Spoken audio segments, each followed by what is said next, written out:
ఈరోజు ఇయాల్టికి బుచ్చిరెడ్డి అని ఇంకొక వరంగల్ కమిషనర్ ఇంకో ఎస్ఐ గారు రిటైర్డ్ ఎస్ఐ ఇంతకు ముందే చనిపోయాడు ఒక 2 అవర్స్ బ్యాక్. అంటే ఈయనతో కలిసి 76 మంది చనిపోవడం జరిగింది. ఇయాల్టికి 76 మెంబర్స్. ఈ రిటైర్మెంట్ బకాయిలను కమిటెడ్ ఎక్స్పెండిచరు దీన్ని డైవర్షన్ చేస్తుండ్రు. వయలేషన్ ఆఫ్ హ్యూమన్ రైట్స్ అనేది తెలంగాణ జరుగుతుంది.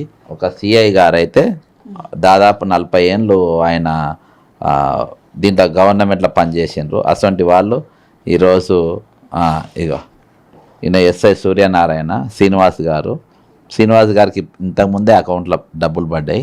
ఇప్పుడే ఈయన ఎన్కౌంటర్లో వాడుకునేటోడు స్పెషల్ నక్సల్ యాంటీ నక్సల్ స్కాడ్లో ఈయన కాలు పోయింది. అంటే రిటైర్డ్ అయినాకనే పోయింది. ఇయాల్టికి నాకు దాదాపు ఒక 40 లక్షల రూపాయలు ఈయనకు రావాలి. ఇయాల్టికి వాళ్ళకి వైద్యం అందది ప్రభుత్వంకి వెళ్ళి వైద్య సహాయం లేదు. కంప్లీట్ వాళ్ళకెళ్ళే పెట్టుకోవాలి. ఈరోజు వాళ్ళ కూతురు ఇంట్లో ఉంటుండే ఆయన, ఇల్లు కూడా లేని పరిస్థితులలో వాళ్ళ కూతురు ఇంట్లో ఈరోజు ఉంటుంది. దాదాపు 16,000 కోట్ల రూపాయలు 24-25 సంవత్సరానికి ఆర్థిక సంవత్సరం పైసలు డైవర్ట్ చేసిండ్రు. 2025 సంవత్సరం దాదాపు 11,000 కోట్ల రూపాయలు డైవర్ట్ చేసిండ్రు.